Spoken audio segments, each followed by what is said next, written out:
What is up, my friends? How the bloody hell are we? You are very welcome along to Monday night's late night agenda, where I finally get to have my say around the contract situation, because I feel like I've been spending the day hearing other people's opinions on it, whether it be through emails I've received, messages, chatting with David Lynch earlier, a little chat with Lee Gunner on the Red Mist. So yeah, I need to give you my side of all of this tonight, because it was interesting watching that interview. So I'm going to give you my take on the whole Mohammed Salah situation. We're going to be speaking about Martin Zubimendi and the Real Madrid elephant that's now entering into the room there. We're going to be speaking about how you guys, of course, are feeling after the weekend and what a crazy, crazy game it was against Southampton, but thankfully we came out on the right side of it. And we're going to be speaking about everything else in between as well, building up to a massive game on Wednesday night against Real Madrid at Anfield. I've just recorded my preview for that game. It's going to come out in the morning. But I guess I've got to caveat it again by saying I did this before Arne Slot's press conference. So I had to take it for granted that Trent wasn't going to be available and Alisson wasn't going to be available. So if they're available, obviously they'll slot in. So keep that in mind maybe tomorrow, because I got caught out last week. Right, let's get into it. Love this song, thank you. Again, I'm very grateful for the gentleman Connor that sent the song, made it to us and sent it. Thank you to everyone as well who joined me and Lee earlier on the Red Mist podcast. It was loads of fun, really enjoyed them, and can't wait for the next one on Thursday. So yeah, look, tonight, the big story, the big starting point of conversations is the Mohammed Salah situation. So you may or may not have seen the interview, or I guess... Well, yeah, it was a bit of an interview. It was with the press after the Southampton game. Mohammed Salah came across. I know James Pearce was there because I recognised James' voice, and a few other journalists, and they were asking him some questions. And what came clear from Mohammed Salah's side of this conversation was that, as per this moment in time, there have been no actual contract offers put to Mohammed Salah. Now, I think Mo was obviously being very coy and very clever in what he said there. Negotiations are certainly taking place, but Mo has said that no offer is yet forthcoming. And this led to, well, a response that you would expect from Liverpool fans, from journalists, and from many other people who were displeased. I've seen Jamie Carragher, though, has once again toed the company line on this one, and I'm disappointed, to say the least. So, on Sky Sports, Jamie Carragher said, "I'm very disappointed with Mo Salah. Wasn't impressed with him." Well, I don't know what to say. I think I actually felt sorry for Salah watching the interview, because I'll give you my take on maybe why Liverpool have played a blinder and all of this, and that'll come in a moment. But ultimately, what I seen was a man who wants to stay here, who's enjoying his football, who knows he's idolised, who in turn loves the fan base, and knows he's in a great place to play his football. And that once again, you can point the finger of blame at whoever you want. I pointed squarely at John W. Henry and FSG. Others think it's Hughes and Edwards. But ultimately, we've had Virgil van Dijk and Mohammed Salah in recent weeks say that neither of them have received a bona fide contract offer. Now, you can look at that in a couple of different ways. You can say it's semantics and maybe the negotiations are forthcoming, but the actual offer won't come until everybody's weighed up what Salah wants, what the club wants. Then they try to meet in the middle, and then the formal offer comes. So I think he's been a bit clever about it as well. But I also think he's showing once again a commitment that he wants to be here, that he wants to play for Liverpool, that he wants to break these records.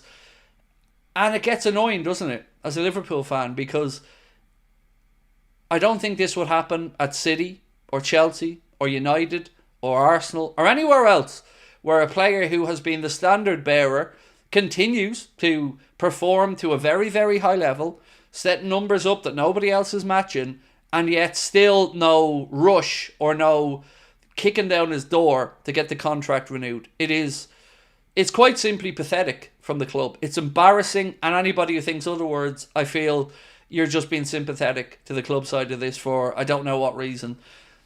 Numerically, financially, we all know that the club aren't going to go to £500,000 a week or anything like that.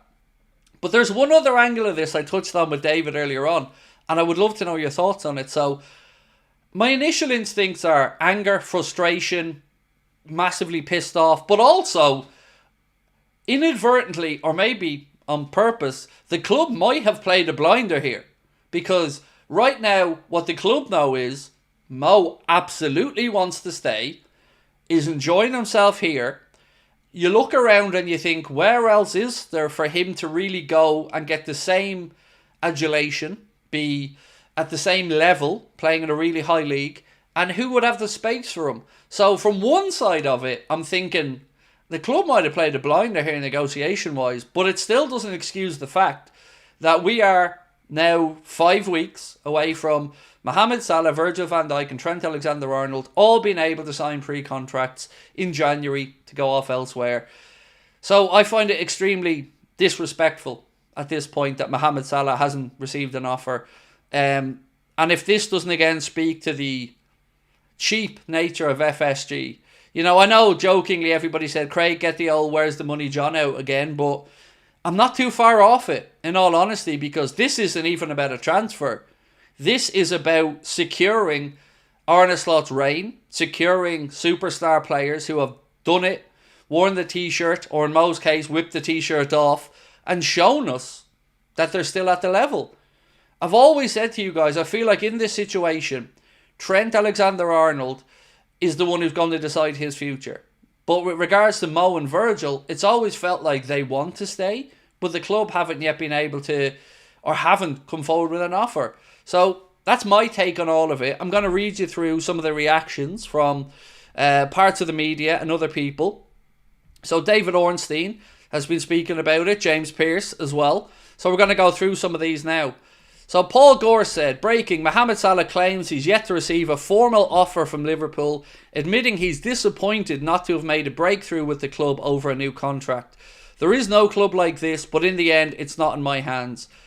It's heartbreaking to me, heartbreaking, to see a player like Mo say he's disappointed at the club not offering him a new contract.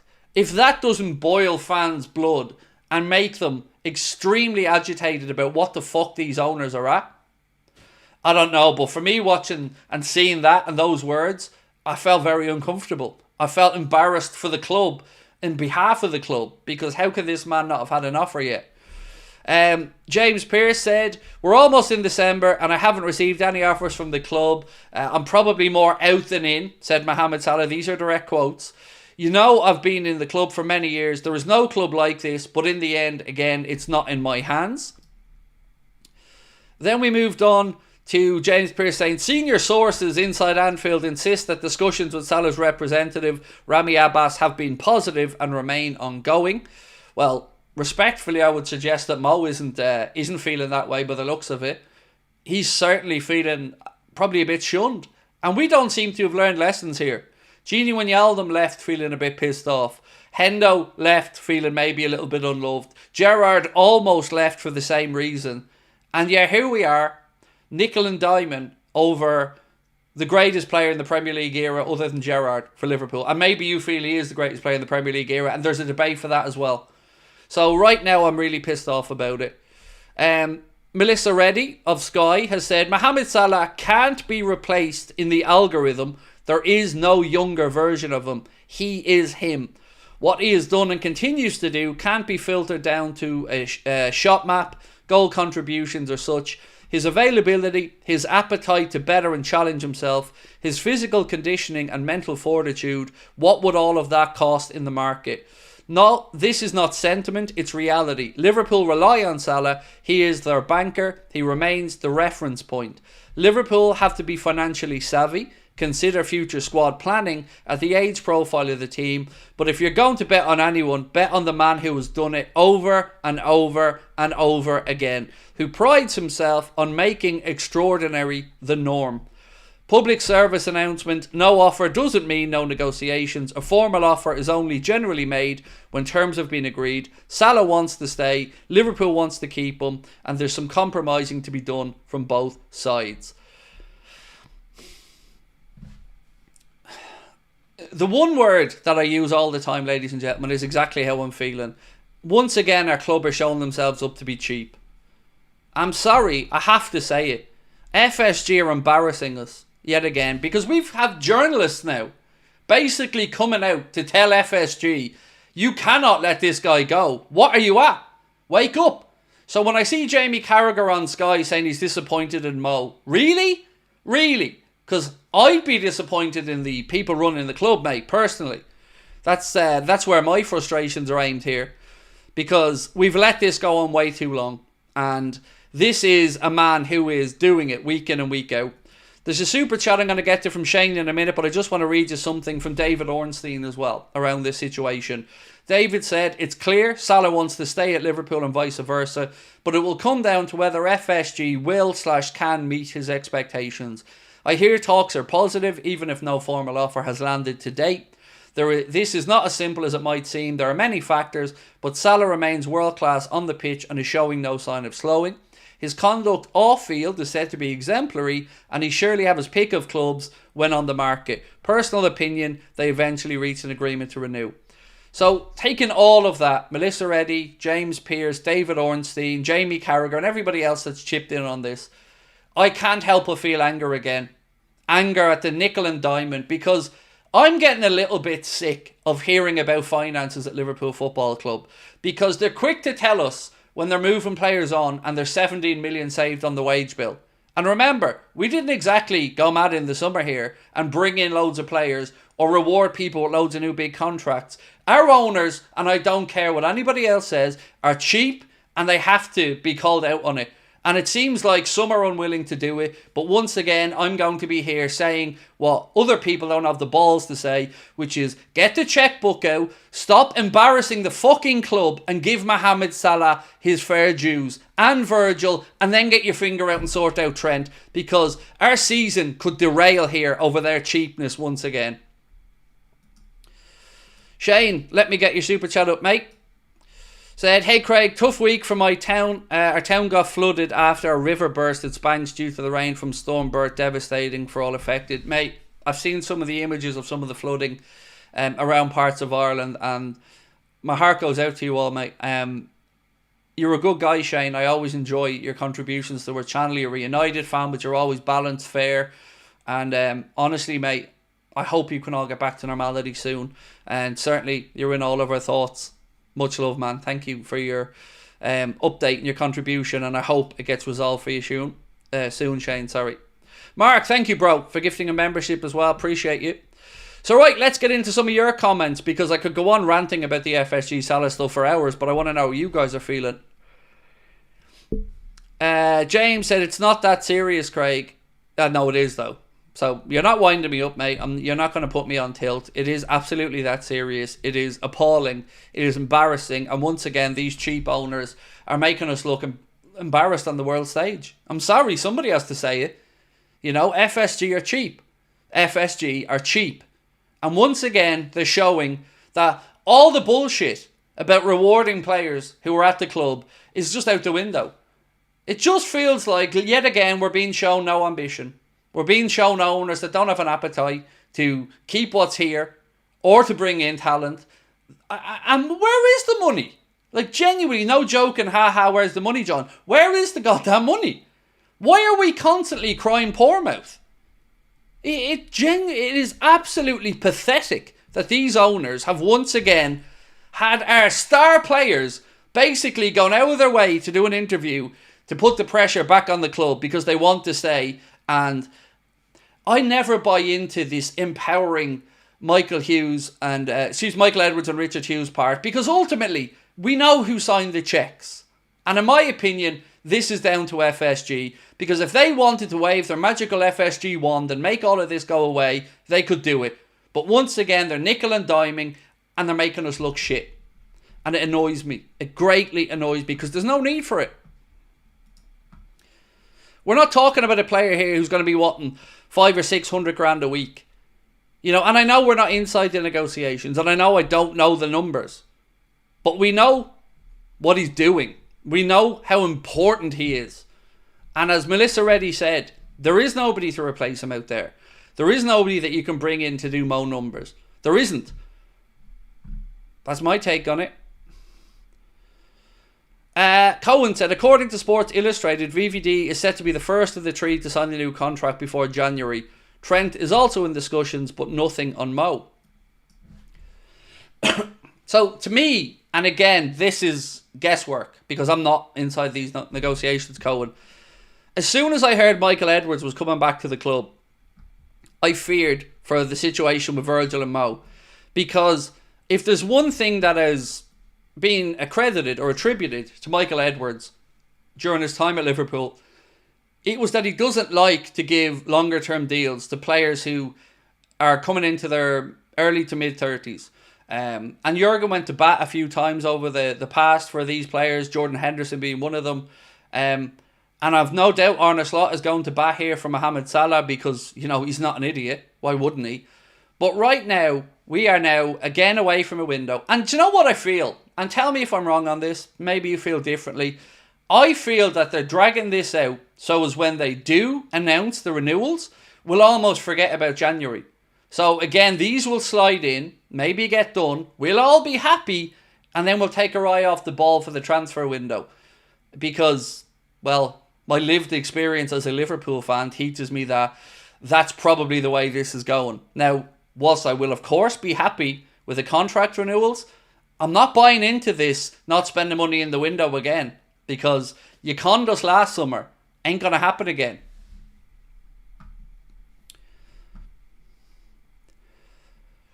A couple of people saying Salah is exempt from the age profile. Exactly. Tanya, you, I'm sure, seen him whip his top off after he scored that penalty.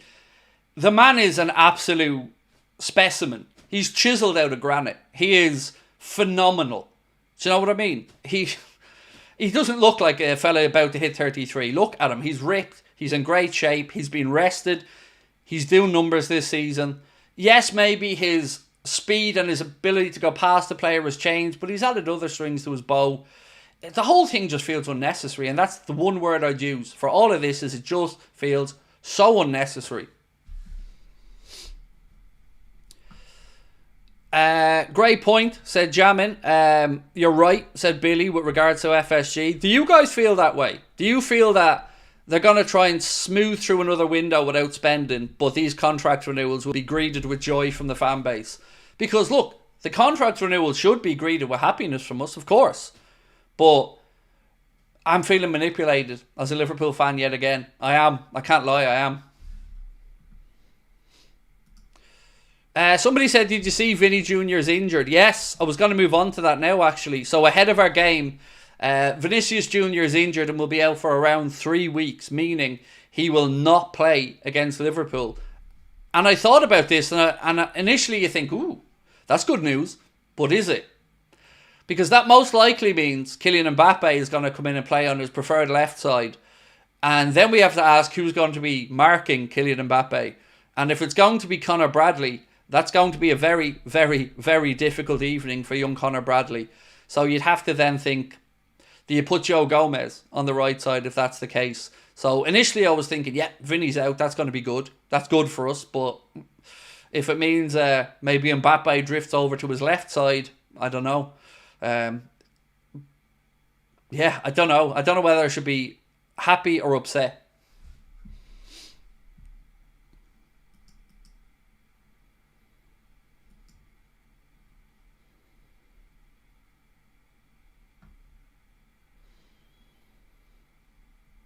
Sorry, I'm just reading through some messages that are being sent to me.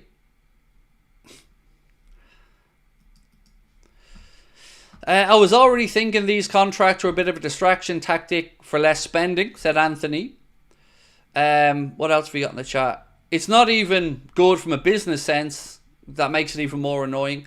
Yeah, like how much are we talking about saving here, you know, over the course of a month or two? So if they eventually agree to give him the wages, what have we saved over a couple of months versus how tin pot we've looked again? And like somebody else said in the chat, they said, I don't understand why Carra's having a go at Mo. I don't either. Well, I think we all know why. We all feel certainly the company man. But I don't get it. I don't get how anybody can look at what Mo said and feel pissed off at Mo. I'm certainly not. My ire, my frustration, my anger is squarely at the club. Could I have understood in the summer being uncertain about Mo? Yes, I could. But now I don't. Because now we've seen again, got a proper break, manage him better, give him the rest he needs, and look at what we're getting. And we can do this every year. Maybe Mo doesn't play 60 games a year. Maybe he goes down to 40 games a year. But he's still a standard bearer for our football club. He has unfinished business here for our football club. And he has records to break for our football club. I don't know what signal this sends out as well for the future. Just get it done. I'm sick of being embarrassed by how cheap these lads are. Spencer, thank you for your super chat, mate. Said, Marcel van der Kraan, a respected Dutch journalist, said that there were problems between Slot and Salah. Do you know anything about this? No. He is a respected Dutch journalist. I'll give you that one. I certainly know who Marcel is. But I can't say I have. I mean, I can't... What would those problems be? Like, I genuinely don't know. Again, I don't like when a journalist comes out with these things and doesn't give us the actual problem. You know, it's like me saying, I heard that Mohammed Salah... wants 550. Oh no, I heard that Mohammed Salah wants a 5-year contract without any proof. Like, tell us what it is, what these problems are, and then maybe we can see if there's any truth to them or not. But how could you? I've only ever heard Arna publicly speak very fondly about Mo. I've only ever heard Mo credit the new manager for the changes he's made. I don't know. As you said, though, he is a respected journalist, so definitely no argument on that front. What happened to the Caicedo money? Said Paul. So, this is the part where I almost sound like an apologist, Paul, and God, I hate myself for saying this, but I always try to be as balanced as I can. So, what I've always understood to be the case about Liverpool and transfers is that there isn't a set pot of money. So, there isn't there's the 150 million for Caicedo. If you don't get him, we'll spend that money anyway.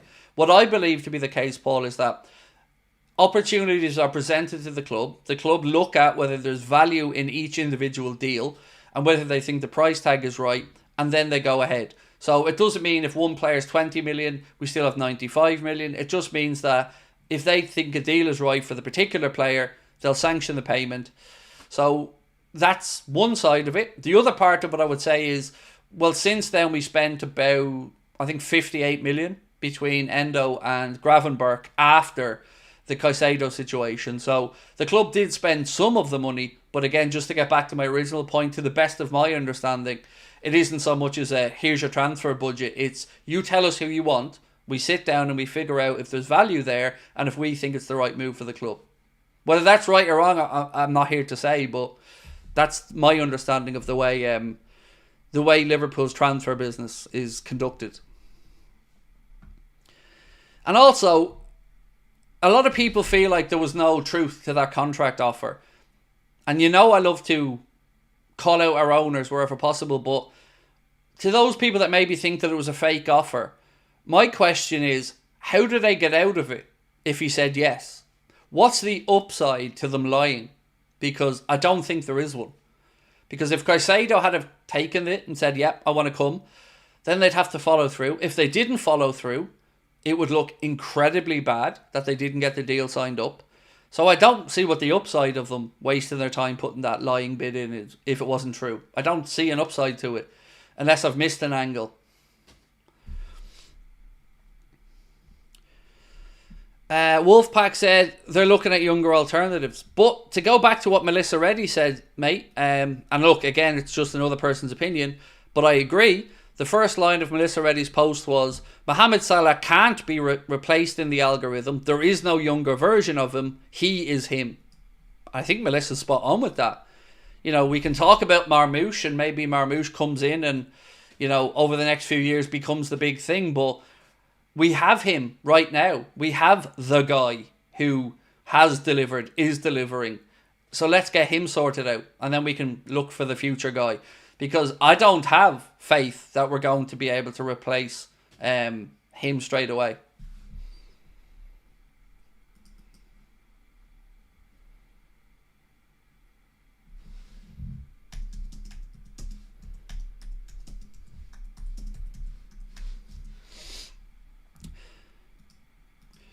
So, Spencer said, apparently the problems arose during pre-season that had to do too much. Again, surprised me, but the source is reliable. I remember it now that you've mentioned that, Spencer. I do. I remember a story in the summer where there was a quote from a journalist, I think, who said that he was told that Mohammed Salah said, you're working us too much. Are you serious? What is this? Something along those lines about pre-season, if my memory's right. But that was a long time ago. My argument to that would be, well, look at him now. So whatever Arna did in pre-season, it's paying off for Mo and for the team. So, maybe there was a culture shock for some players in the season or pre-season. I don't know. Alan said, look up Mookie Betts. Mate, we've discussed him on the channel a few times. I don't understand Major League Baseball inside and outside, but I do know that Mookie Betts was the Red Sox standard bearer and has since gone on to win 2 World Series since old John didn't want to write the check and thought that he could bring in younger players. And again, with my very, very limited understanding of the situation in Major League Baseball, this mirrors it to some extent. And there's been many pieces written to say, like, John can't make this mistake again. Liverpool can't do what Red Sox have done and cheap out and not pay the man. Now, again, I don't understand Major League Baseball, but I do get the comparison between Mookie Betts and where we are with Mo.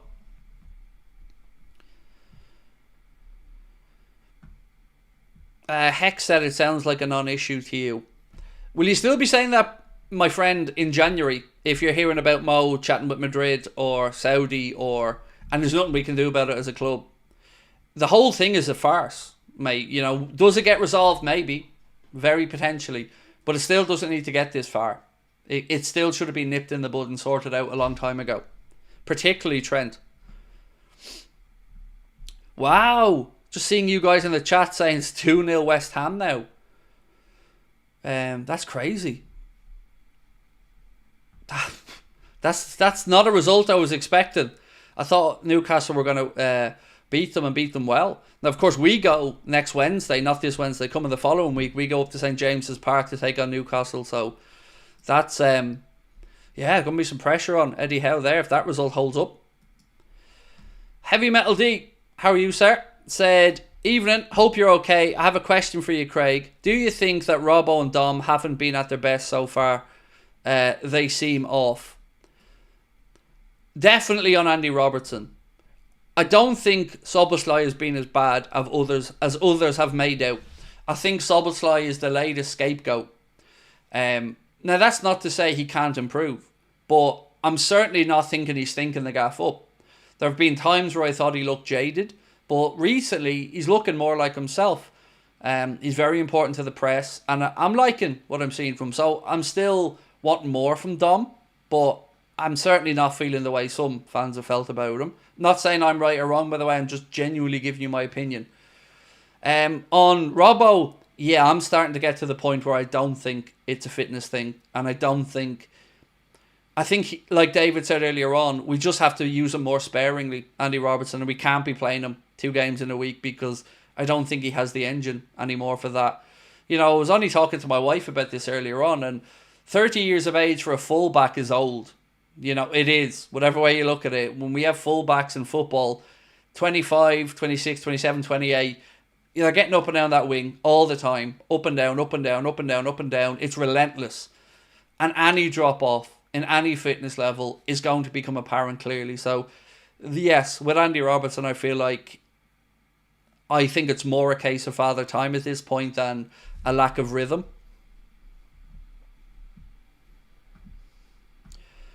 Aaron said, what's the max salary you would pay Salah? What he's on now. No pay rise. I stand strong on this, by the way. Roll over his contract for another 2 seasons with an option of a third. Give him a signing on bonus, because we will have to do that. Any player like that that's getting to the end of their contract, you're going to have to pay them a signing on bonus, and a pretty hefty one most likely. But I don't think a pay rise is the way. And the reason I would say that is, if you think about the peak of anybody, I think most of us would agree that Mohammed Salah and Virgil are past their peak. They're not much past their peak. They haven't shown a lot of decline, but they've certainly reached the top of their ability levels. Now, of course, game intelligence and stuff like that, bit of experience, that comes along. You can reinvent yourself. So I don't think I'd be thrown loads of money. I certainly feel like roll over his contract and what he's on now, maybe get creative with the bonuses and give him a nice signing on bonus that maybe he feels happy, but certainly wouldn't be looking at a wage increase. And for Virgil, I'd be similarly thinking the same way. Maybe inflationary increases, so maybe a little bit from what he signed on his last contract, maybe 10%, something like that, but not a lot.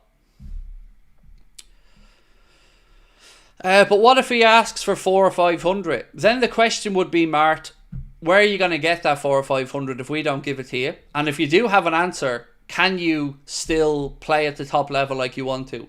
So, for instance, if we said, we're not giving you 400 or 500, and he says, but I can get it in Saudi, my reply would be, but you don't want to go to Saudi, because you know you can still challenge for the big honours. You know that you can win the Champions League, the Premier League, and challenge here with Liverpool. You know you can cement your legacy. You know you can move up the goal scoring charts. None of that is going to follow you to Saudi Arabia. So, but these, by the way, let me just say this also. These are things that should have been spoken about in the summer. So we shouldn't be only having these conversations now about the idea of, I'm not giving you this amount, or be surprised by what he wants. This should have been known a long time ago. Now we should be at the fine-tuning part. Where what is the compromise? How do we meet in the middle? And maybe we are, but again, it's just a bad look. Right, some more of your comments. Nadal, thank you for your super chat, my friend. And do you know what? The funny thing is, for ages I got called a Salah hater just because I dared to say I didn't think he played well in games. When I've always said to you guys, nothing could be further from the truth. As a human being, I'm more drawn towards people like Ronnie O'Sullivan or people with character flaws in them. But I know what's in front of us as a footballer. I know the greatness of Mo. And so sorry, to get back to your comment, mate. I'm ashamed of how this club's treating our number one player. Our legend has to go public talking about contract. This is not fair.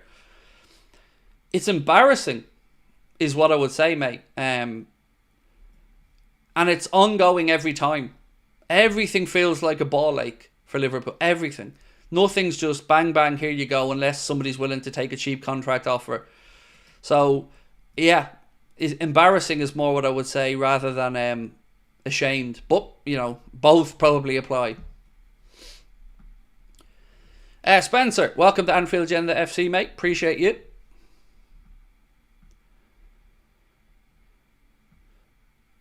Craig, didn't they say Salah was basically kept out of the game, then he scored? Just shows what he can do, even a small sniff of a chance. Exactly. Oh, you got the mugs today, mate. Good. Glad they arrived, Adam. Thank you. Thanks for letting me know. Yeah, again, out of nowhere, Gravenberch played that lovely ball over the top and Salah had that delicious finish past McCarthy and we're back in the game. So, I don't know what else to say at this point. I just don't see the need for us. Here's another question to ask, genuinely. So, if no offers have been made, what the fuck has Hughes and Edwards been doing? Genuinely, what have they been doing? Because we've heard about a Canada extension that's supposedly coming. That hasn't happened yet. We don't know what's going on with Kelleher's future. 3 players are out of contract in the summer and can sign pre-contracts in January outside the Prem. We're not sure about the transfer window because there's been no real talk about Liverpool looking past Subamendi or whatever. So, what have they been doing? Not a smart-ass question, an honest, genuine question. What have they been doing? Because Hughes was brought in to be the sporting director and sort out these things. Edwards was supposedly going around buying football clubs. None of them have happened. So, where can I get one of these jobs? Where I can just swan around and do nothing. Or at least be seen publicly to be doing nothing. Because it's not like we talked about their inbox when they came in. Well, they've had time now to assess the squad, to assess Arna, to assess what we need. Get the finger out. Because this is the straw that will break the camel's back with fans. For every Liverpool fan out there, they want Salah to stay. The COP made it clear. They want Salah to stay. And yes, there may be one or two out there who will understand the decision if they don't renew him. But I promise you, this isn't angry Craig from Anfield Agenda. This is me speaking for everybody. FSG will not expect what's coming their way if this isn't sorted out. And this isn't a threatening stance or anything. I mean, the backlash from the fans, it will be clear, it will be evident, and it will be swift, because you cannot continue to be penny pinching in this way and expect to own and run a football club and an institute like Liverpool and do it on the cheap. Soul Killer, thank you for gifting a membership, mate. Appreciate you. We've gone from transfer fees being too much to wages being too much. So, AD, what I used to get when I was speaking about the transfer business was, well, you have to understand that we've got a really high wage bill at Liverpool Football Club. That was the apologist stance for a long time about what's going on. Then, maybe naively, they were briefed about the money being saved from Joel Matip, Adrian San Miguel and Thiago Alcantara, which equates to about 18 million a year, there or thereabouts. So they can't give us the wage bill's high bollocks anymore, because we're back in the Champions League, we're at the business end of the Premier League table where we want to be, we're in the cup competitions, they're announcing this new deal with Adidas that's rumoured to be worth up to £90 million a year. So they've shot themselves in the foot. The poor mouth argument isn't going to wash, because we know the money's there. I've always told you guys the money was there. Not just for the contracts, but for spending. They choose not to spend it. It is a conscious decision. And maybe Michael Edwards is John W. Henry mini-me. I don't know. But we as fans need to understand one thing. They're put in to do what's best for the owners and the business. We're fans. We don't get to give a shit about the numbers. We want respect for the owners. We want acknowledgement of the great players when they're here. And we're sick to death of the nickel and diming over everything. We're sick to death with our club constantly crying poor mouth publicly. But yet at the same time bragging about how clever FSG are, how innovative FSG are. But they won't spend Christmas. Absolute misery.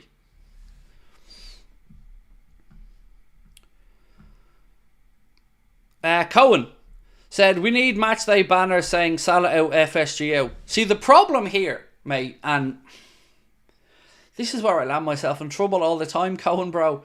The problem here is there are some very influential people who are on the side of the club who don't have the balls to speak out because access goes bye-bye.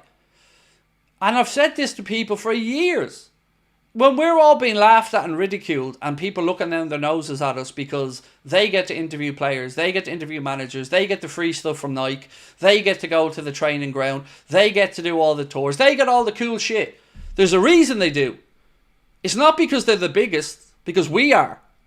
That's not up for debate either. You don't believe me? Look at the numbers from the last watch along. Trounced the competition.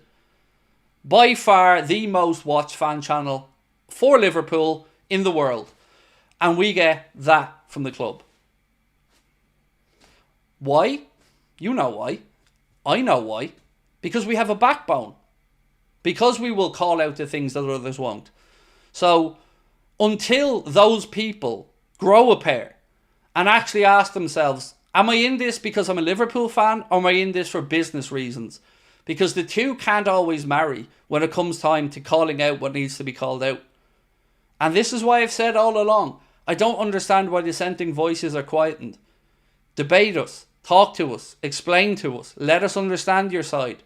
Don't just shun us, because we're not going away. And the opinions of me are matched by the opinions of hundreds of thousands of Liverpool fans around the world. So, I can look in the mirror and go to bed at night knowing I'm saying how I feel. Can others? Because I don't think they can. So, to get back to your point about the banners, it's going to take everybody to come together. It's going to take people to grow a pair and stop being apologists for the unacceptable stuff because you're afraid. Because what is there to be afraid of? You're already getting trounced by the nobody from Ireland. You know, we're already showing that our opinions are mirrored by most people. You know, I'm sick of being sniggered at and laughed at and talked about as if I'm some lunatic. I'm not. But I'm just not prepared to swallow the bullshit. And I don't think many people are at this point. So that's my take on it all. That's why you won't see banners. That's why you won't see protests, because the right people in these powerful positions who have platforms won't speak up against the owners. And every time I go to Liverpool and I do a show and I speak to Scousers, they all feel as angry as we do about FSG and the situation and the spending. So it's not, you're not from Liverpool, you don't understand, because when I go to Liverpool and I speak to Scousers, they feel the same. So why are their representations not being put out there? You know why? I know why. Cowardice, that's why. Pound notes above morals, that's why.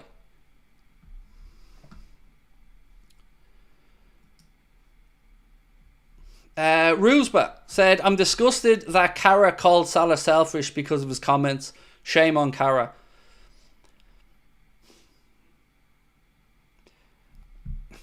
I find it very difficult to go in on somebody who I idolise. And I did idolise Jamie Carragher. And I don't know Jamie Carragher, so I don't want to cast aspersions about him as a person. But if Jamie Carragher's response isn't to urge the owners to get everything done quickly because this man has made it clear that he wants to stay, I don't know what to say. I'm not going to put words in Cara's mouth, but you know, if there's any frustration or disappointment here, I would respectfully say that it should be disappointment at the owners and not at Mohammed Salah for feel like he has to go public to get what's deserved. FP said, hey Craig, love what you do, love from Canada. Thank you so much. I appreciate that a lot. Thank you. Because sometimes, to give you an insight, this can be a very lonely existence, speaking out, because I often look around and I see other fan channels, podcasts with all these interviews and access to players and lounges and freebies and prominent positions on mainstream content, and I think, Jesus, imagine what we'd be at numbers wise if we had any of this. Then I discovered very quickly that it's not a level playing field, that it isn't how good you are that justifies your numbers. It's a case of they should be embarrassed at the numbers they're doing with all the access they have. And it should tell them something, that even with all of this access and all of these interviews and all of this stuff that us Joe Soapers can't get, you're still getting trounced by a gobshite from Ireland.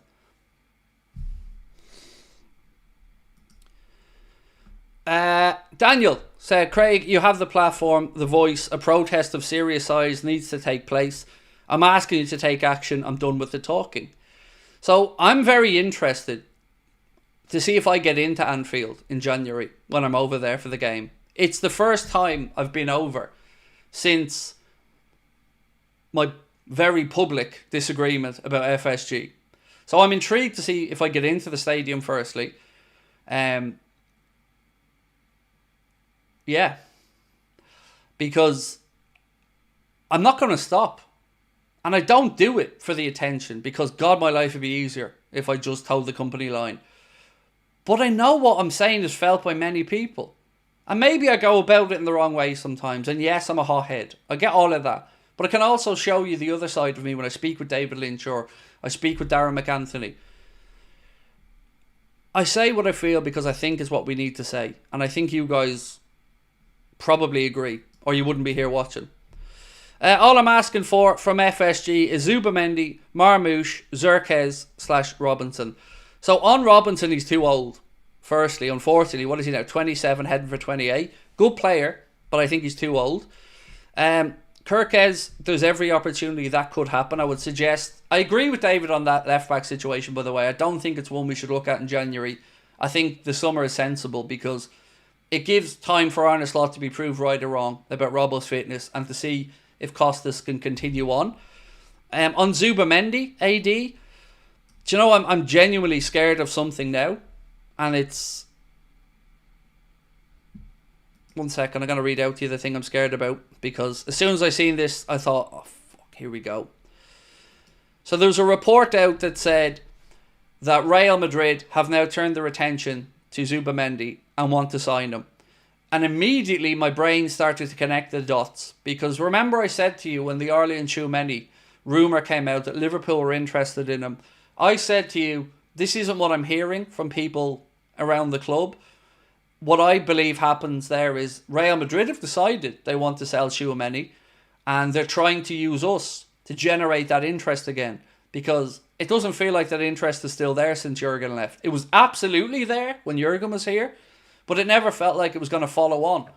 So as soon as I heard that, I wondered what the plan was. And then when last night I heard about Zubamendi and Real Madrid's interest, and you add in that most likely they're going to try to bring in Xavi Alonso, then you have a situation where the boy at Sociedad, who idolised Alonso, has a chance to literally follow in his footsteps to Madrid, stay in the same country he's in, and be managed potentially by the idol that he's grown up with posters of him on his wall of. So that's my fear with Zubamendi, is they're trying to sell Tchouameni to somebody to fund Zubamendi because maybe Alonso's going to come in, and that's why I fear we're going to miss out. I hope I'm wrong. I hope that Liverpool can sort out Zubamendi, because I'd still love it. Now, Fichajes, who, again, massive pinch of salt, have said Zubamendi has decided to leave Real Sociedad this January. Real Sociedad are now helpless. He had regrets not leaving in the summer, and Liverpool are confident to sign Zubamendi this January. I very much hope that's right, but I'm not holding my breath. So, to get back to other prominent Liverpool fans, I don't know if I told you guys this or not, but about a month ago, we reached out to a prominent Liverpool podcast and we said, hey guys, big fans of what you do, would love to have one of you guys on for a chat and we'd be happy to repay the favour. And the response that we got was, checked out the channel, it's not our vibe, cheers. So I've tried to reach out to other content creators in prominent positions to build bridges, but at every opportunity they look down their fucking nose at us. Now, what vibe is there that isn't the same as yours? We're Liverpool fans. So whatever the vibe is, how about just being honest and saying, no, sorry, we either don't like you or you're a competitor and we don't want to give you access to our audience, or vice versa. It's pathetic. It's cowardice. But it's what I've come to learn is standard in this industry. So all of these others can look down their noses all they want, but we've tried. We've tried to build bridges. We've tried to help out. We've helped other channels when they've asked us to help sell their shit, or when they've had issues behind the scenes. But everybody just looks down their noses at little old Anfield Agenda and thinks we're a laughing stock. Well, they're going to fucking learn. They're going to learn. Because we're not going anywhere, nor is our community. It's growing, it's building, and it's building up a lot of anger about people who feel disenfranchised, underrepresented, not taken seriously, because of the arrogance and fucking entitlement of others. So yeah, keep annoying and blocking us and pay no attention to us and see what happens. And by the way, what hurt me most about that is I genuinely was a fan of this other prominent Liverpool podcast, and genuinely was taken aback by the arrogance of the reply. But it's what I've come to expect at this point, because we've done stuff behind the scenes, reached out to Red Men on issues before. They asked us to help them sell books and DVDs before, which we did. But never, ever has any of this been acknowledged, or ever have we been given any courtesy or respect whatsoever. They all look down their fucking noses at us because they think they're better than us. Well, you're not. But you're going to learn. You're going to learn the hard way. Because I'm going to make it my business to make sure that we're the most subscribed to Liverpool fan channel in the world. We're already the most watched. And it's actually embarrassing on others' behalves that we've overtaken them. And go look at the numbers yourselves. We more than doubled our nearest rival. And I don't have access to Klopp. I don't have access to the club. I'm not on stage at fan parks. I'm sitting at home speaking to people with respect, showing them that they do count, that they are important. Because one thing I don't think a lot of people understand is fan channels are built off a community. They're built off an understanding and a respect. They're not built off you ramming your opinions down other people's throat non-stop. People can see through the bullshit. So again, I'm just tired of it. I'm tired of it all. Because we've earned our fucking respect. We've earned our place in the fan content community. So everyone that wants to doubt us, watch. I'm no idiot. I'm no fucking idiot. I play it at times. I have a laugh. I'm not above taking the piss out of myself. But I'm no one's fool.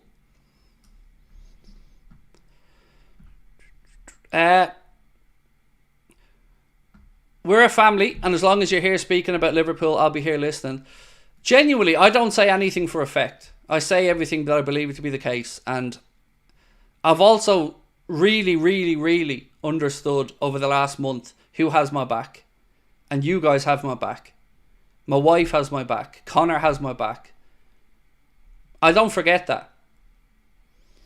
But you've probably learned one thing about me over the years is that I don't like being looked down on. I don't like others feeling that their shit doesn't stink and that they're better than other people. Or that we're all tinfoil hat wearing conspiracy theorists. Because that's what happens. You will see, look at the Echo. You'll see every Liverpool podcast mentioned. You'll never see Anfield Agenda mentioned. Everybody picks up on our interviews with David Lynch. The Echo never touched them. And again, watch. Because we're not the ones having to go full clickbait. We're not the ones having to resort down to B-Tech YouTube standards. Because we're hitting on something. Because we're authentic. We're not forced. So I'm sorry if this has been a bit of a rant about my industry here, but it gets tiring.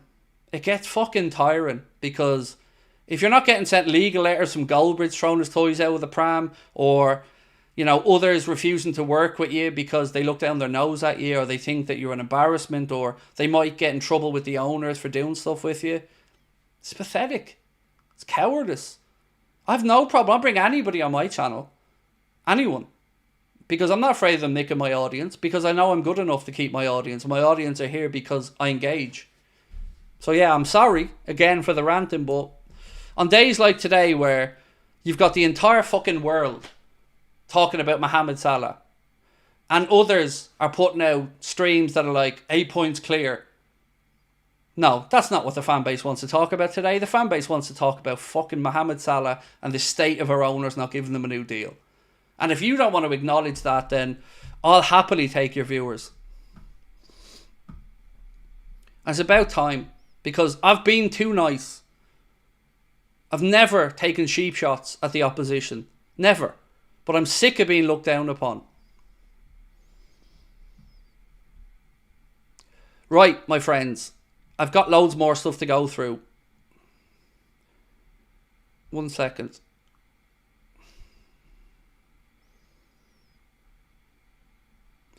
There was a really interesting stat that popped up on BBC yesterday, and I wondered if you guys had seen it. And it was around Arne Slot and his start as Liverpool manager versus the other greatest starts of Premier League or league title eras. Sorry, I've got to zoom this one in a bit, so bear with me. Sorry, folks, 1 second. The old eyesight isn't the best. I need to make this bigger. So, these are the best starts in... Do you know what? It isn't about starts. It's about the biggest gap. My apologies. Maybe I'm still on anger mode. I don't know. But Premier League leaders after 12 games. Manchester United had, in 1993-94, had a 9-point gap to second place and finished first. Manchester City in 2017-2018 had an 8-point gap at this point in the league over the nearest rival. They finished first. Liverpool in 2019-2020 had an 8-point gap and finished first. Chelsea in 14-15, 6-point gap first. Newcastle United 95-96, 5-point gap second. Manchester City 2011-2012 5-point gap first. Liverpool 24-25 right now 8-point gap. Where are we going to finish? Well, history would show that more often than not we'd finish first, but I want to just say one thing to you guys. The next week in the league, never mind the Madrid stuff, in the league, the next week's huge. Because we have the potential to go 11 clear of Man City. And then we've got Newcastle at St James's Park. And yes, they're losing tonight. But there's also potential for this to go south quite quickly. And if we lost to City and the gap went down to 5, and if we drew or lost at Newcastle, that gap could be down to 3 or 4 points. So, or excuse me, 3 or, what would it be if we beat them? 8-5, 5-3, 3. Could be down to, 3. So we've got to make sure that over these next 2, we, one, don't lose to Manchester City, but beat them by all accounts would be great. And then we got to ram home that. And if we can get through this Sunday against City and that trip to St James's Park and come out of that with 4 points, maybe 6, but let's say 4, I think we're winning the league at that point. I really, really do. But there's a long way to go. But this is a big week for us.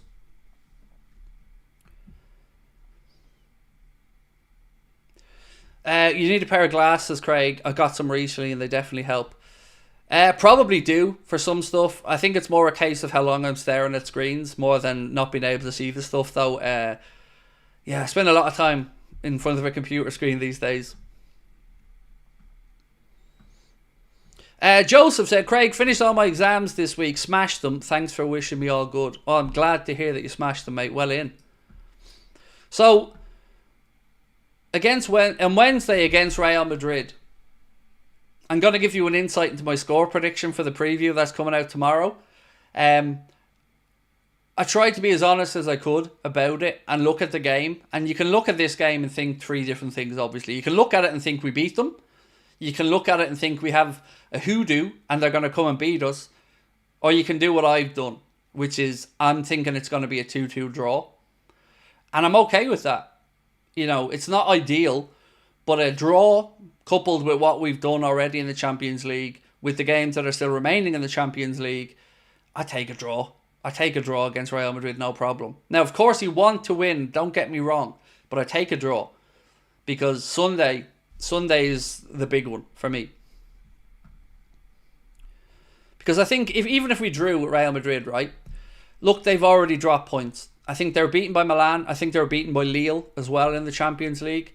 So we will still comfortably get into that top 8. And that's what it's about. That's the aim of the game here. Because if you get into the top 8 when the Champions League format is finished, well, you get a couple of things. One, you don't have the playoff round. So you're immediately removing 2 games from your schedule. And also then, in the round of 16, you get the second leg at home.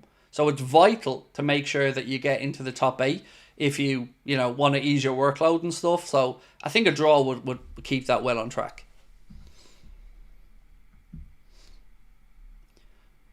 Well, Slot said we always go out to win. Of course. And I'm not suggesting to play for a draw because that's a dangerous game. What I'm saying is I don't think a draw, if it came around, would be the end of the world. Leon, let me get your super chat up on screen, my friend, and thank you. Leon said, need to get Salah done even if he plays less. Yes, I agree. We've been a little bit fortunate this season, Leon, with Salah, because the way the AFCON qualifying worked out with Egypt, the reverse game against Mauritania, the Egyptian manager said he was giving some of the players the ability to not play on that pitch over there and after some of the tasty challenges. So that was one international break in October, where Mo only played one of the games. And then we were even more fortunate that the Egyptian manager and the Egyptian FA excused Mo entirely from the November international break. So we have had the benefit of a well-rested and prepared Mohammed Salah. So maybe this season we don't need to take the workload off him as much. But certainly moving forward, I would think, it would be a case where, ideally, you wouldn't even be putting him in the squads for the League Cup games and earlier FA Cup games and stuff like that. Let him have those breathers.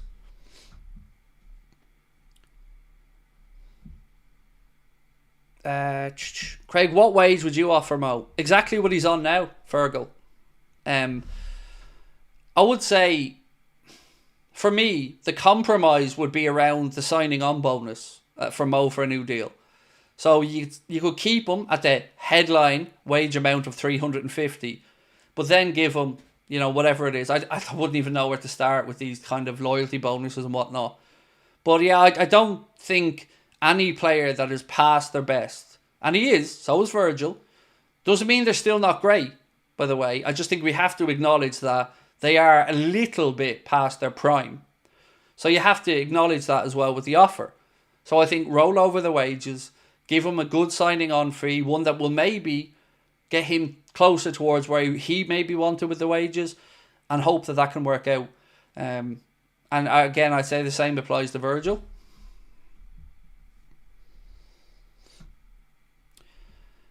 Trey said, in my opinion, Mo to a 3-year deal is the best solution. If he's dropped off a cliff in 2 years, sell him to Saudi. They went for Ronaldo. Do you know what though? Even on the selling him to Saudi part, Trey, let's just say we gave him a 3-year deal, right? For a minute. So they agree a 3-year deal with Mohammed. So we've got this season and 3 more. In your scenario, excuse me, where 2 years time maybe Mo falls off a bit and the club are thinking maybe we could let him go. You could almost even just let him rip up his contract and go to Saudi at that point. I mean, if your goal then is to get him off the wage bill because you don't think he's delivering the wages, you don't even need to look at a transfer fee, because saying to him, right, we'll rip up the last year and off you pop if you'd like to go to Saudi, I think that would work for everybody. So there's definitely a lot to be said for what you've said about there is almost potentially a get out of jail free card there for Liverpool. But I would never disrespect him at this point of his career by looking to sell him to Saudi. I would say in that scenario, if it worked for everybody, just let the deal go and let him go. Right off the last year of it and allow him to go off to Saudi or wherever. But it would have to work obviously for Liverpool, and if Liverpool wanted to keep him, that's this is a moot point.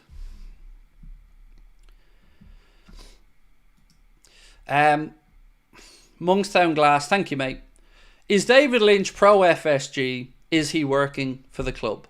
So, a couple of things I think it's important to remember when we're speaking about David. One, I will only ever be respectful because he's a wonderful fella, a really nice guy, and I'm very grateful to have him making content with us. But secondly, you also need to remember that he did used to work for the club. He was a press officer, media officer at Liverpool in a previous time. And now he's an accredited journalist at Liverpool Football Club. So he's in a very privileged position that he gets to go to the home games through his great work and his own endeavour, I should say. And I can say to you wholeheartedly, I don't believe for 1 second that he is an apologist for the owners. I just think that we have a different worldview on Liverpool from different perspective on certain things. I can tell you that if he felt like the owners were taking the piss, he would speak about it. If Salah didn't get extended, like he said openly on our channel many times, if Trent doesn't get resolved and he ends up at Madrid, there's no excusing it for the owners or for Hughes or Edwards. So I just think it's a case of it was a very purposeful act from us to bring David on, because we could have gotten people on who were more maybe sympathetic to my outlook. But what have I always said on this channel? We need more differing views because we need to talk it out, and we need to show that we can both agree to disagree at times. We can accept another viewpoint. And I always learn a lot when I speak with David. I don't always like what he says because I don't always agree with him.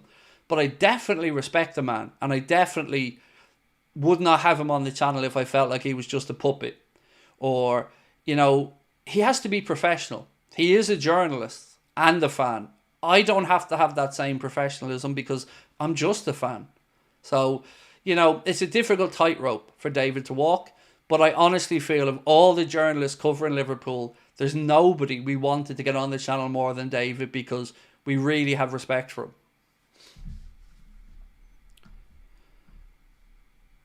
So I hope that answers it, mate. But yeah, he did work for the club previously. So, he obviously does have people there he would be familiar with and would know on a day-to-day basis, and certainly will keep in contact with. So, I would never expect somebody to go as in on the owners maybe as I have, as he has to be in a more respectful stance because he writes as a journalist, not as a fan. Love the channel, Craig. It's the best by a long way. Thank you, Mark. I hope other people give us a try, because I've seen a lot of people who just judge us off clips, and I get it. I've said it all the way through.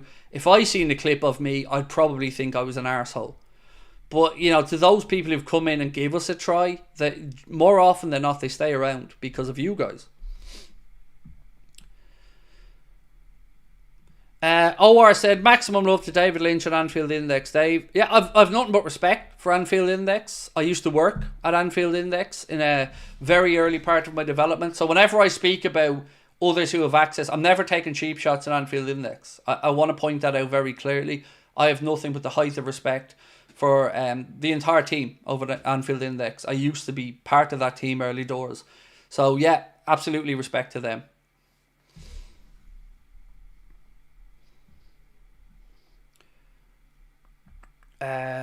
Genuinely, Nina I don't know if Nina's, I actually don't even know if Nina Cows is still around there, but Nina talked me through my first ever podcast when I was really, really nervous behind the scenes. I went and vomited in the bathroom and I came, and if it wasn't for Nina, I don't think I'd be here now, because I don't think I'd have followed through with that first podcast on Anfield Index. So yeah, shout out to Nina as well. What do you think of Cara's comments?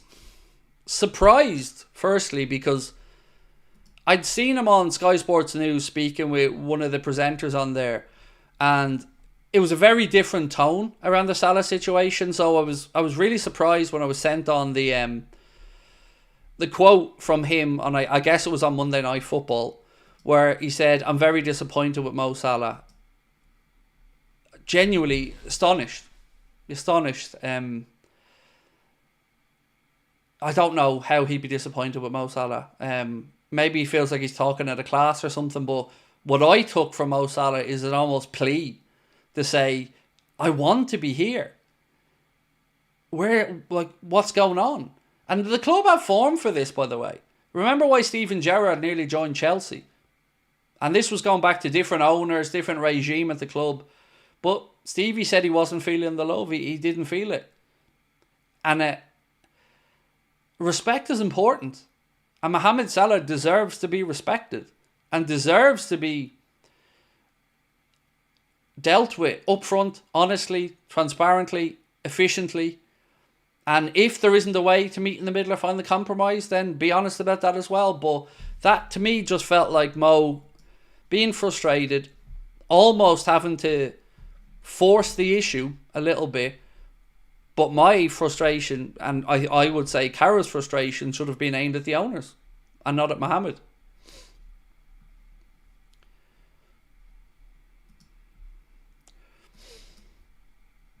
So Edison said, if you had dinner with John W. Henry, what meal would you order him and what would you say to him? Well, I wouldn't order him meal, first of all. Everyone knows what they want and want to eat themselves. So what would I say to him? Firstly, I would genuinely try to establish if he cares or if it's an investment, because the conversation goes a very different way however those roads or avenues go. So if he tried to say to me that he does care, then I would say, how hungry are you for success? And why are we being so prudent financially? We have the ability to spend, John. Why aren't we spending more? Because I'm open to being convinced, like I've said all along. I don't think that I've all the answers. I'm open to not understanding some things. But this is what I keep talking about, transparency, honesty. So I would try to get to the bottom of what I think their goals are for the club. And do I think that they really do want to win? Like, really want to win? Or is this a matter of their asset appreciating in value? Because I've always said as well, if FSG sell Liverpool, I don't know, whenever, and make 4 billion profit, fair fucks to them. Fair play. You make that money at the end, no problem. But what you don't get to do is be shit owners and not invest, hoping that just the sheer force of the Premier League and good managers are going to get you through these situations and keep that asset building. Because while you're a custodian of this football club, you have to do everything in your power to make this club successful. Not milk the media and, form narratives. Genuinely care. Don't be distant donors. Care. Be here or fuck off. It's that simple. That's what I would be saying. If you want to be here and you want to own Liverpool Football Club, then you have a responsibility to the people that came before you and the people that will come after you to make sure that this football club is where it is. And I guess the pushback would be, we've won a Premier League, we've won a Champions League. Yes, but we could have won more. That would be my answer. So yeah, that would be where I'd go with the conversation.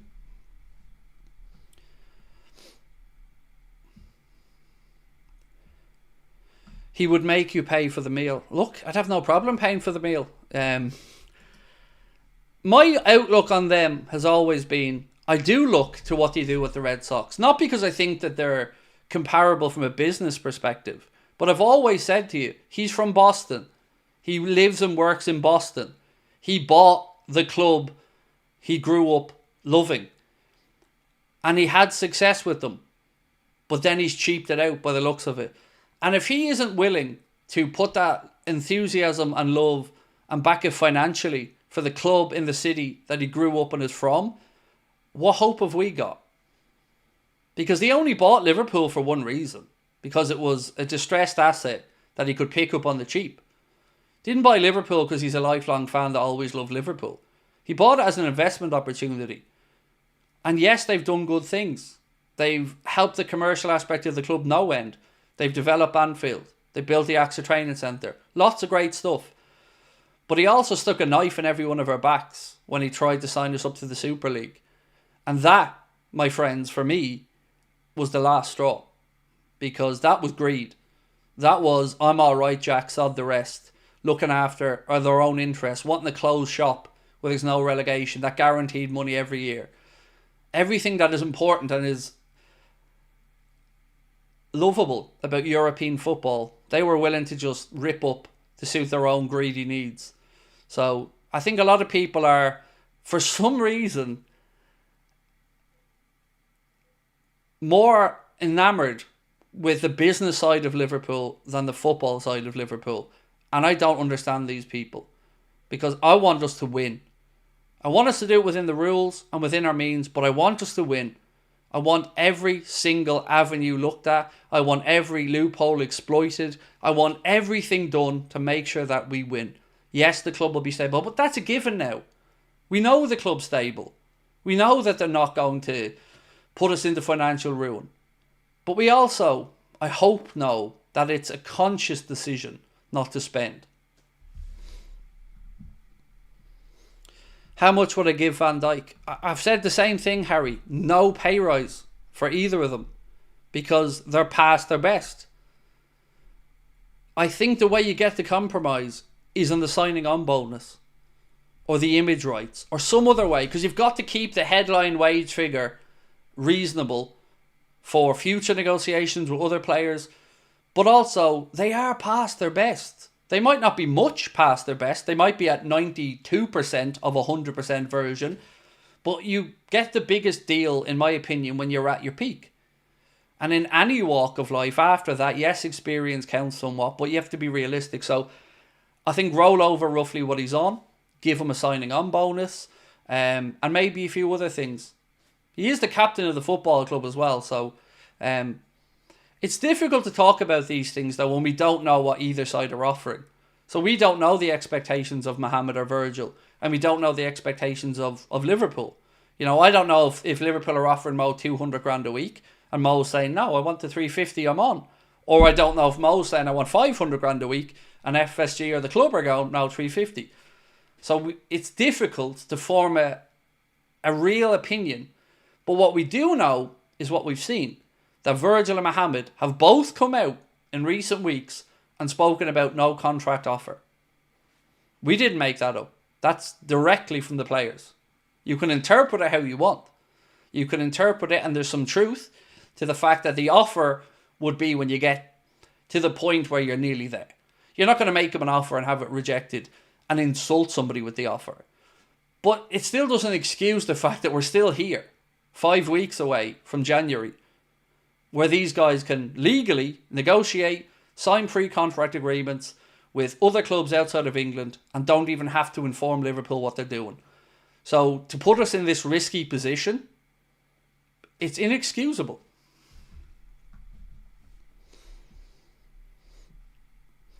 And even if someone said business, what's the upside of it? What's the upside? Like 3 months worth of extra wages saved or something? Are we that tin pot? You know, that we insult and drag the club through the mud publicly? Because I'm sure you guys in your own lives are the same. How many of you guys have had fans of opposition clubs, your mates who are United fans or Chelsea fans or whatever, going, I'm embarrassed for you. I'm genuinely astonished that Liverpool aren't giving Mo a deal yet. Because I've had lots of it. And when you see journalists like Melissa Reddy come out and again say, there is no replacing him. He is him. The whole world sees what the owners apparently haven't seen yet, or are unwilling to acknowledge yet.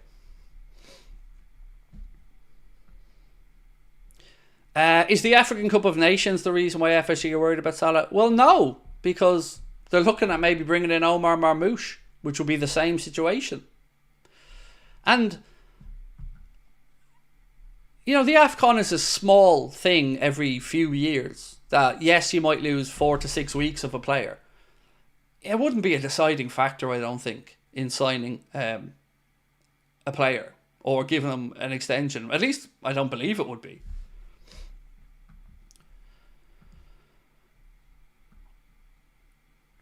FSG might have bought the club, but the fans own it. Yes, exactly. They're custodians. That's it. They're custodians of the club.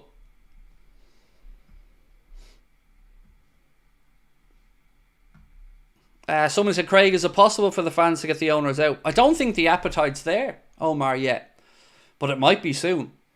Because in any of these 3 scenarios, I think most of us feel Virgil, that'll be done. So in 2 major scenarios that pans out here, if Trent leaves, or if Mohammed isn't given an extension, certainly with the Salah one, it ain't going to end well. Because there is no glossing over letting Trent leave on a free at the prime of his career. No, there's just stupidity. So then you would see, I would say, a clamouring of people who maybe before had kept quiet, starting to gather some momentum, because it's just embarrassing at this point that these lads are in this position.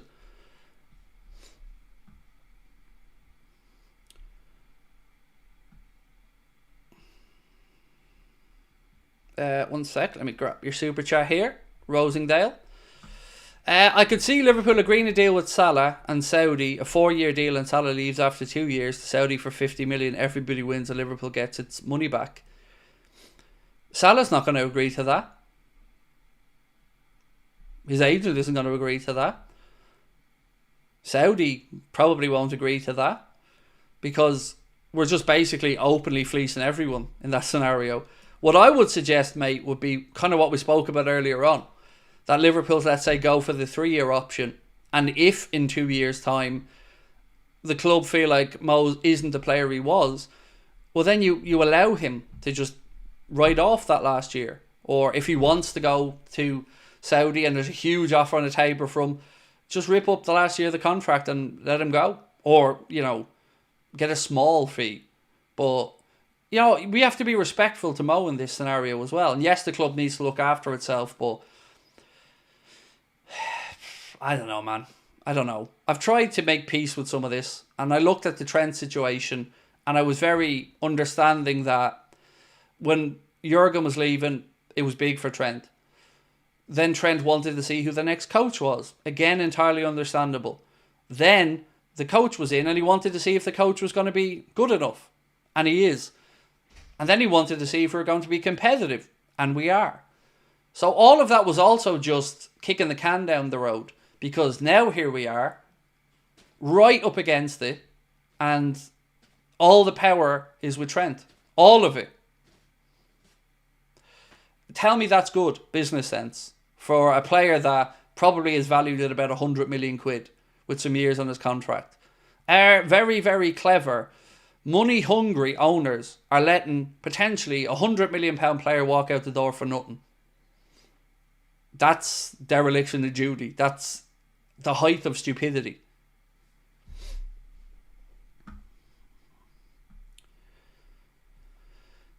Only thing that worries me about Salah's situation is we didn't even let Gerrard retire with us like he probably would have done. His standard had dropped though. You know, let's be really honest about Steven Gerrard's time. He wasn't putting in the performances that Mo is now. Or doing, like, I agree with you, Gerrard's legacy at Liverpool is written, and, you know, he went to LA Galaxy and, you know, fair play. But he didn't go the peak, like, not at the peak, but he didn't go performing like Mo is now. Having a start to the campaign that nobody's seen before. And a goal involvement every 66 minutes. You know, we're talking about Mo here that's still delivering big time.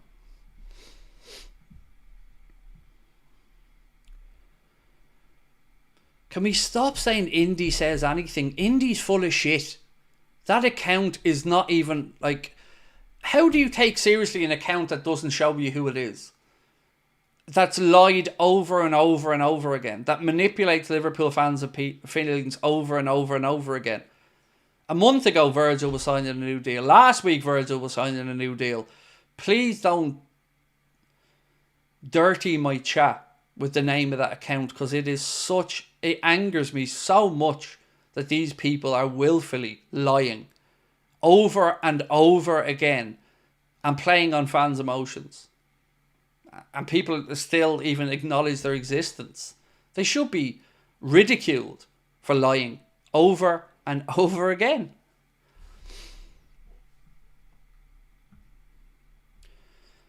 He got the Bellingham news right.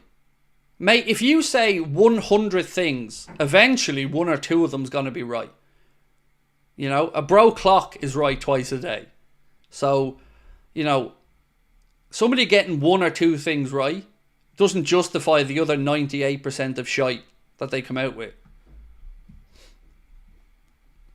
And also, you say he, it's not a person, it's not a one-man operation. It's a business. Look at the fact that it sells shit.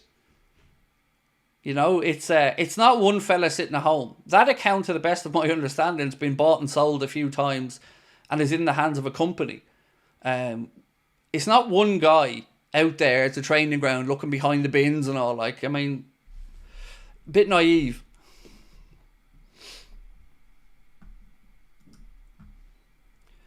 What we win this season will determine Trent's stay.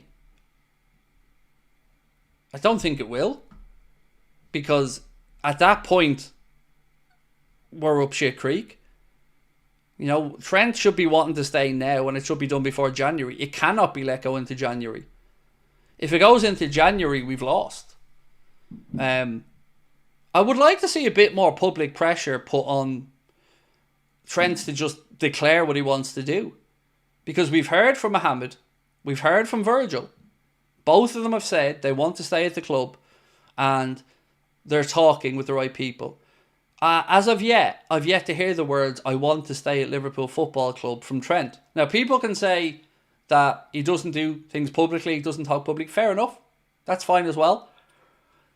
But, you know, a little acknowledgement about, you know, you do want to be here, and, you know, you're putting... Everybody understands him fighting for the best deal for himself. You know, that's business. That's his career. But, you know, give us the nod that the Madrid stuff's bollocks. You don't want to leave. And everybody will then be like we are with Mohammed and Virgil, saying, come on, FSG, get the finger out, give Trent his dough.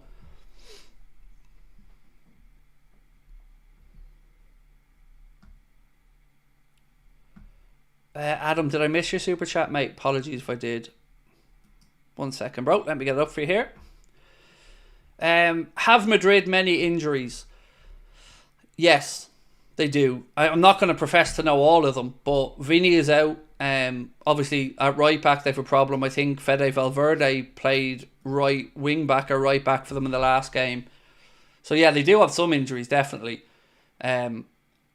What I wondered though when I said about Vinny Jr. being out is your initial take is, ooh, Vinny Jr.'s out. That's going to help us. But then very quickly out of my mind went and thought, do we have to worry now about Mbappe drifting onto that left side into his favourite position? So part of me thinks it's good news and part of me thinks, oh, well, they're just going to replace that left winger maybe with Kylian Mbappe and perhaps...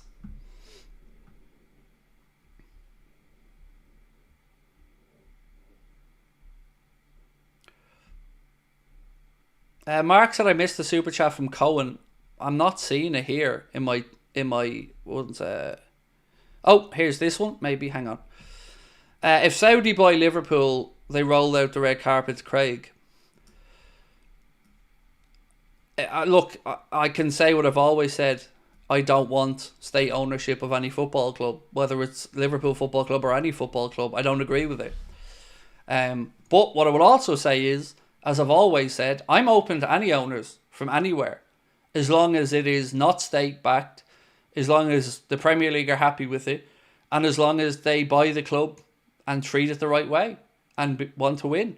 Whether that's people from Saudi Arabia, Abu Dhabi, Australia, New Zealand, Ireland, India, I don't care.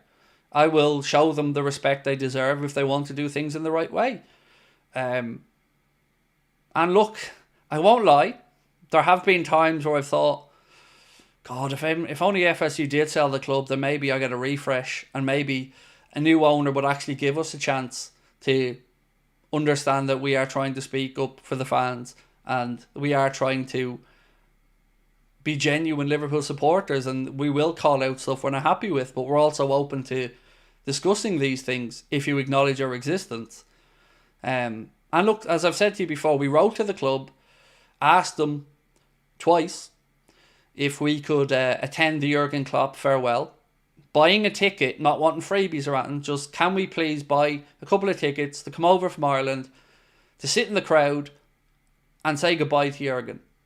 Because Redmen TV, the Anfield Wrap, got sit-downs, a Kirby, interviews with Jurgen, and all we wanted to do was, just sit there and, say goodbye to Jurgen.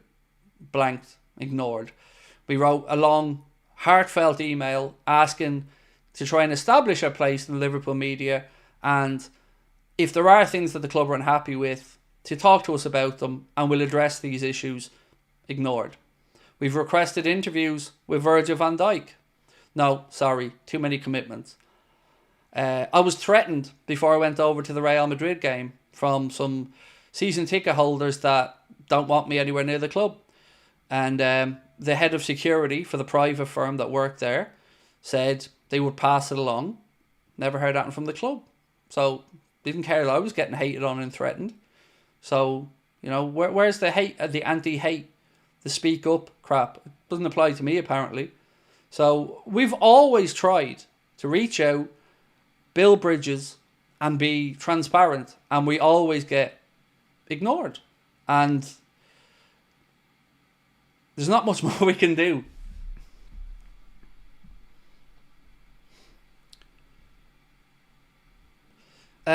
Monkstown Glass said, I prefer Saudi back than FSG.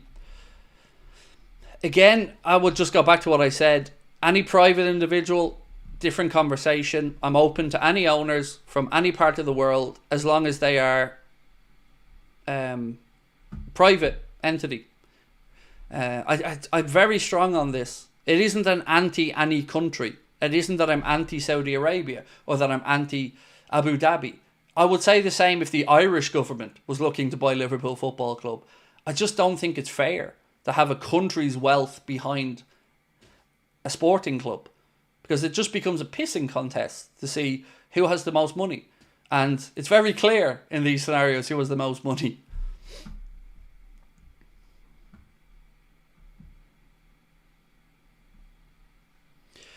Craig, never stop saying the truth. What you really think is the way what real men do. That's what I was taught, mate. I was taught to speak up. I was taught to say what I believe to be right. And I'll just do that. I can only be me.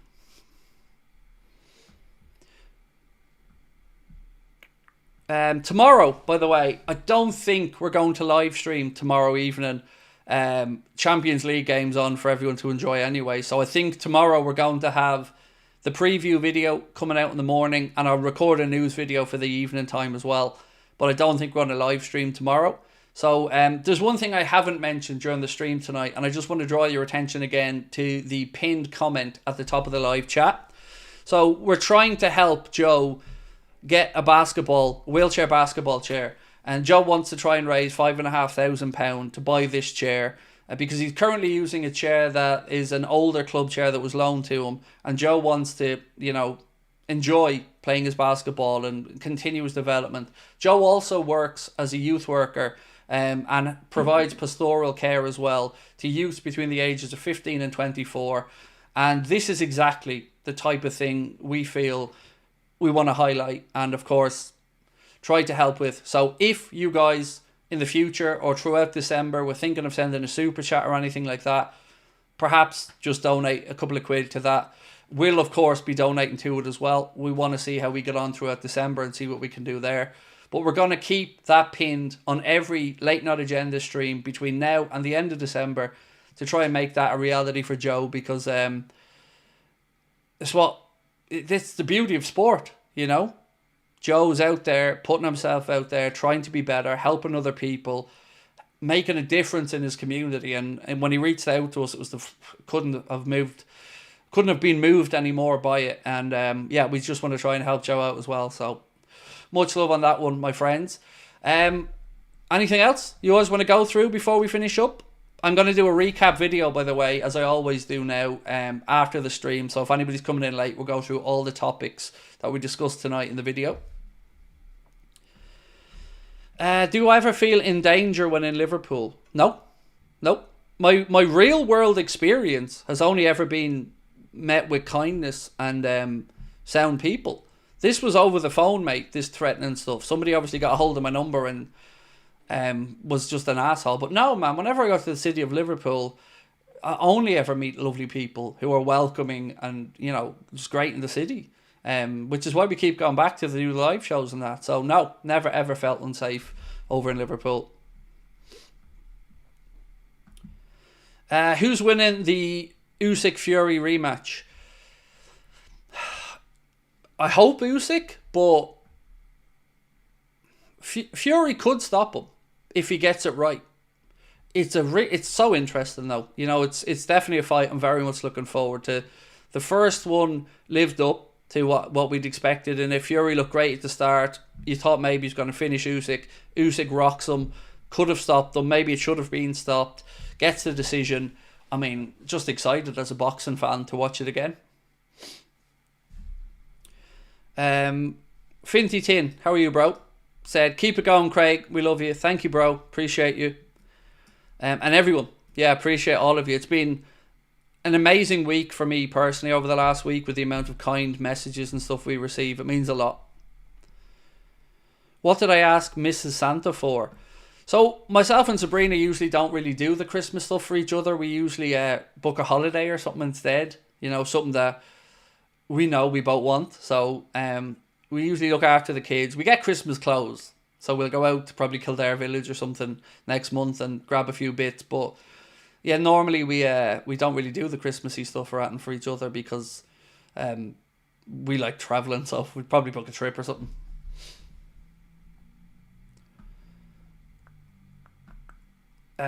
If Liverpool don't win the league, do you think the rumours of fans trolling us will increase? It depends how it all plays out, really. Like, I have to put myself in other fans' shoes as well.